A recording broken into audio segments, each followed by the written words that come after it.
আমরা আহলে সুন্নাত ওয়াল জামাত, ঠিক আছে? তো আমাদের আকীদা হচ্ছে রাসূল সাল্লাল্লাহু আলাইহি ওয়াসাল্লাম দুনিয়াতে থাকা অবস্থায়, মানে পার্থিব জগতে থাকা অবস্থায় যতটুকু সম্মান, তাজিম, ইহতেরামের দাবিদার ছিলেন, রওজা শরীফে যখন এখন বর্তমানে আরামের অবস্থায় আছেন, আল্লাহর রাসূল একটুও কম সম্মানের দাবিদার নয়, বরং যতটুকু সম্মান দুনিয়াতে আল্লাহর রাসূলকে দেওয়া হতো, এখনও আল্লাহর রাসূলের কবর শরীফের পাশে গিয়ে অতটুকু সম্মান দিতে আমরা বাধ্য। জানেন তো, এটা বুঝেন? অতএব যখন মদিনা শরীফে যাবেন, মনে করবেন আল্লাহর রাসূলের সামনে এসেছেন। বিশেষ করে যখন রওজা শরীফ জিয়ারতে যাবেন, অনেক বাংলাদেশি ভাইদেরকে আমরা দেখি সেখানে গিয়ে ঠিকমতো আদব রক্ষা করতে পারেন না। এখন তো উমরা হয়ে গেছে সহজ, হুট করে চলে যান। যদি আদব রক্ষা করতে না পারেন, মনে করবেন আল্লাহর ওই আয়াতটা আপনার উপরে এসে পড়বে, ইয়া আইয়ুহাল্লাযীনা আমানু, হে ঈমানদাররা, লা তারফাউ আসওয়াতাকুম ফাওকা সাওতিন নবী, তোমাদের আওয়াজকে রাসূলুল্লাহর আওয়াজের উপরে উঁচু করবে না। নবীর আওয়াজের উপর আওয়াজ উঁচু করা যাবে না। ওয়ালা তাজহারু লাহু বিল কওলি কাজাহরি বা'দিকুম লিবা'দিন, আর একে অন্যের সাথে যেভাবে জুড়ে জুড়ে কথা বলো, আমার রাসূলের সাথে এভাবে জুড়ে জুড়ে কথা বলা যাবে না। আন তাহবাতা আমালুকুম ওয়া আনতুম লা তাশউরুন, যদি এরকম করো তোমাদের জীবনের সমস্ত আমল বরবাদ হয়ে যাবে, তোমরা উপলব্ধি করতে পারবে না। চিন্তা করতে পারেন আল্লাহর রাসূলের ইজ্জতের ব্যাপারে আল্লাহ তাবারাকা ওয়া তাআলা কতটুকু খেয়াল করেছেন। সামনে তো আর আপনার আমার মতো কেউ নয়, সামনে আবু বকর সিদ্দিক রাদিয়াল্লাহু আনহু, যার ঈমানের মামলা এরকম। আল্লাহর রাসূল বলেছেন, লাউ উযিনা ঈমানু আবু বকরিন ফি ঈমানিল আলামি লারাজাহা, আবু বকরের ঈমানকে যদি এক পাল্লায় তোলা হয় আর বাকি तमाम দুনিয়ার মানুষের ঈমানকে এক পাল্লায় তোলা হয়, আবু বকর সিদ্দিকের ঈমানের পাল্লা ভারী হয়ে যাবে। সেই আবু বকর সিদ্দিকের ব্যাপারে আল্লাহ রাব্বুল আলামিন লিহাজ করেন নাই। কি জন্য?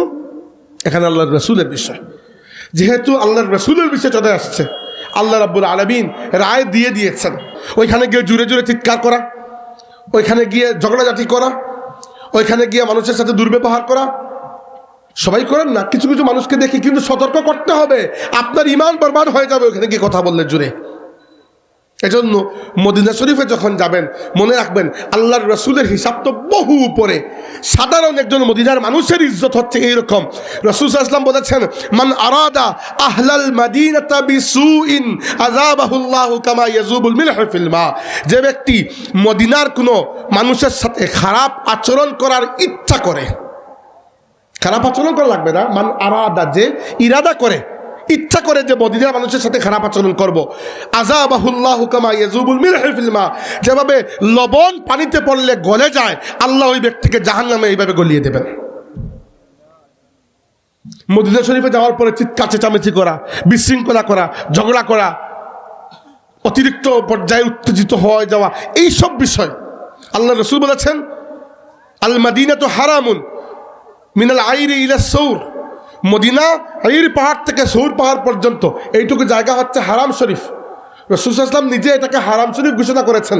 বলেছেন, লা ইয়াহদিসু ফিহা হাদাসুন, এখানে কোনো বিশৃঙ্খলা সৃষ্টি করো না। মান আহদাসা ফিহা হাদাস, যে ব্যক্তি এখানে বিশৃঙ্খলা সৃষ্টি করে, ফাআলাইহি লানাতুল্লাহি ওয়াল মালাইকাতি ওয়ান নাসি আজমাইন, ওই ব্যক্তির প্রতি আল্লাহ, তার সমস্ত ফেরেশতা এবং দুনিয়ার तमाम মানুষের লানত দিয়ে বর্ষিত হয়। লা ইউকবালু আনহু ইয়াউমাল কিয়ামাতি সারফান ওয়ালা আদলা, কিয়ামতের দিন ওই ব্যক্তির কোনো ফরজ ইবাদতকেও আল্লাহ কবুল করবেন না, কোনো নফল ইবাদতকেও কবুল করবেন না। যাবেন মদিনা শরীফ, ইনশাআল্লাহ যাবেন, কিন্তু আদব তো রক্ষা করবেন। বুঝতে পেরেছেন আমার কথাগুলো? মদিনা শরীফে যাওয়ার পরে একেবারে শিশু বাচ্চার মতো হয়ে যাবেন, উম্মি হয়ে যাবেন, কিচ্ছু জানেন না আপনি, কিচ্ছু বুঝেন না আপনি। ওখানে তো গিয়েছেন আপনি আপনার ঈমানকে তাজা করতে।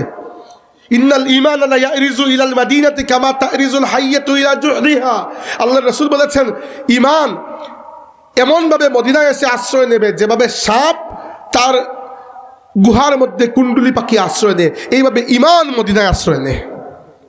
ঈমানের জায়গা হচ্ছে মদিনা। তাই আল্লাহর রাসূলের সামনে সাহাবায়ে কেরাম যেভাবে থাকতেন, আপনি যখন রওজা শরীফের সামনে গিয়ে দাঁড়াবেন, একেবারে শিশু অসহায় মানুষের মতো দাঁড়িয়ে নিজের হৃদয়টা খুলে দিয়ে কায়মনোবাক্যে সালাম পেশ করবেন এবং এরপরে আদবের সাথে বেরিয়ে আসবেন।